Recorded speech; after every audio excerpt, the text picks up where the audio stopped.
மெய்யழகன் அந்த படத்தோட சுவரொட்டி பயணம் செஞ்சுக்கிட்டு இருக்கும்போது என் வீட்டுக்கு வெளியில் சோறு முழுக்க ஒட்டி இருந்தது.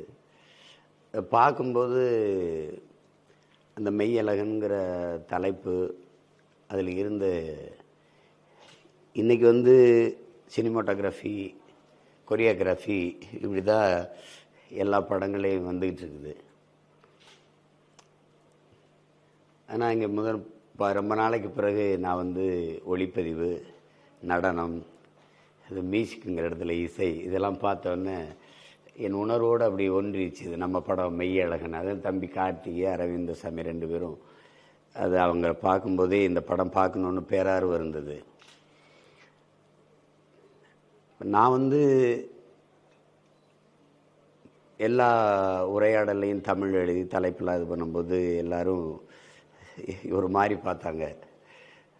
ஒரு 15 ஆண்டுகள் கழித்து என் தம்பிகள் அது செய்யும்போது எனக்கு ஒரு அளப்பெரிய ஒரு மகிழ்ச்சியும் ஒரு பெருமையும் ஒரு நம்பிக்கையும் வந்துச்சு. தமிழில் வெளியீட்டு மாதத்தை நான் போட்டேன். அப்போ எல்லாருமே என்னுடைய தயாரிப்பாளரும் அதை ஒத்துக்கிட்டார், பெருசாக எதிர்க்கலை. புரட்டாசி 11ஆம் தேதின்னு நான் பார்த்தோன்னே சரி ரொம்ப மெய் சிலித்து போனேன், உடல் புல்லரிச்சது. சரி இதை பார்த்துடணும் படத்தைன்னு. அப்போ படம் பார்த்தா இது ஒரு படம், வழக்கமான ஒரு திரைப்படம் அப்படின்னு சொல்ல முடியாது. ஒரு அழகான ரொம்ப இனிமையான ஒரு பயணம் இது. அது தம்பி கார்த்திக் அவர்களுக்கும் அரவிந்தசாமிக்கும் ரொம்ப புதுசு. ஏற்கனவே தம்பி பிரேம்குமார் எனக்கு நல்லா தெரியும். அவருடைய நடுவில் கொஞ்சம் பக்கத்தக்கான 96 இந்த படம் 96 படத்தில் ஒரு முழுமையான படம், ரொம்ப அருமையான படத்தை மெல்லிய உணர்வுகளை கூட திரைமொழியில் கொண்டு வந்துற ஆற்றல் அவருக்கு இருந்துச்சு. அது காரணம் அவர் 8 படங்களுக்கு இதுக்கு முன்னாடி ஒளிப்பதிவு செஞ்ச அனுபவம், அதெல்லாம் அவர் கை கொடுத்தது. அதுக்கப்புறம் இந்த படத்தில் அதே மாதிரி ஒரு உணர்வை பதிவு செஞ்சுருக்காரு. நீங்கள் படம் பார்த்து தான் அதை, மற்ற படங்கள் போகிற கதையெல்லாம் சொல்ல முடியாது. படம் பார்த்து தான் அது இசையை எப்படி உணர முடியுமோ அது மாதிரி இந்த படத்தை நீங்கள் உணர தான் முடியும். ஒரு அதிக கதாபாத்திரங்களை எடுத்துக்கல, வணிகத்துக்காக பாடல்கள், சண்டை காட்சி அதெல்லாம் அவர் எடுத்துக்கல. 2 கதாபாத்திரங்கள், அதை சுற்றிய உணர்வு குவியல் அப்படி அழகாக பின்னி எடுத்துகிட்டு போயிட்டாங்க. அது ரொம்ப நாளைக்கு பிறகு எங்கள் அப்பா பாலமகேந்திரா, ஐயா மகேந்திரன், எங்களுடைய அப்பா பாரதிராஜா இவங்க படங்களை பார்க்குற போது எவ்வளவு நிறைவு இருக்குமோ, ஒரு அழகியல், அது சார்ந்த ஒரு உணர்ச்சி குவியல் எப்படி இருக்குமோ அப்படி இருந்தது இந்த படம். குறிப்பாக ஒவ்வொரு காட்சி அமைப்பும் புதுசு. அதில் இந்த ஜல்லிக்கட்டு காளையை பற்றி, அந்த காளை அவருக்கு கிடைச்சது, அது வளர்த்தது, அந்த காளையுடைய அதை பற்றி சொல்கிற அந்த பகுதி எனக்கு ரொம்ப பிடிச்சிருந்தது. அவர் ஒவ்வொன்றுக்கும் அவன் கண்ணை முழிச்சு அது செஞ்ச முகபாவங்கள் ரொம்ப அருமையான பகுதி. அந்த பகுதி அது இது சொல்லப்போனால் என்னோட தனிப்பட்ட முறையில் என்னோட உணர்வு, என்னுடைய வாழ்க்கை, என்னுடைய கனவோட பொருந்துகிற ஒரு படைப்பு இது. தம்பி எண்ணிப்பறந்தலை சொல்லுவது, பெருஞ்சேரலாதனை பற்றி சொல்லுவது, கரிகால் பெருவளத்தானை சொல்லுவது, ரொம்ப நாளைக்கு பிறகு நான் தான் அதை சொல்ல ஆரம்பித்தேன், முப்பாட்டன்கள்னு. அதெல்லாம் கேட்கும்போது எனக்கு ரொம்ப என்னோட உணர்வோடு அப்படியே ஒன்றி இருந்தது. எங்களுக்கு வரலாறு மறைக்கப்பட்ட ஒரு இனத்தின் மக்கள் நாங்கள், அதை வெளிப்படையாக நாங்கள் ஒத்துக்கிறோம். எங்களுக்கு வரலாறு கிடையாது, வரலாற்று சான்றுகள் கிடையாது, இலக்கிய சான்றுகள் தான். எங்கள் பாட்டன் பாண்டியன் நெடுஞ்செழியன் மதுரை ஆண்டான்கிறே நாங்கள் சிலப்பதிகாரம் படித்து தான் தெரிஞ்சுக்கணும். எங்களுக்கு கொஞ்சம் அடையாளம் இருக்குது. அருண்மொழி சோழனும் அரசேந்திரனும் பெருவுடையார் கோயிலில் கட்டினாங்க, கரிகாலன் கல்லணை கட்டினா, அந்த மாதிரி சின்ன அடையாளங்கள் இருக்கிறதுனால எங்கள் முன்னோர்கள் கட்டியதுன்னு இருக்குது. வரலாற்றில் புறக்கணிக்கப்பட்ட ஒரு இனத்தின் மக்கள் ஒரு நாள் தங்களுக்கான வரலாற்றை தாங்களே எழுதுவார்கள் நான் அம்பேத்கர் சொல்கிறாரு. அதை தான் நாங்கள் இந்த தலைமுறை தமிழ் பிள்ளைகளை செய்துக்கிட்டு இருக்கோம். அதில் முதல் பல எழுத்துக்கள் இருக்குது. அதில் ஒரு எழுத்து என் தம்பி எழுதிய இந்த மெய்யழகனுங்கிறது. அவர் சொல்கிறால், இந்த காலத்தில் இதைத்தானே நம்ம படிச்சிருக்கணும். வரலாறு தான் ஒவ்வொரு தேசினத்திற்கும் வழிகாட்டும். வரலாற்றை மறந்துவிட்ட இனம் சுடுகாட்டில் இறந்து கிடக்கிற பிணம்ங்கிறார் ஓசிமின்.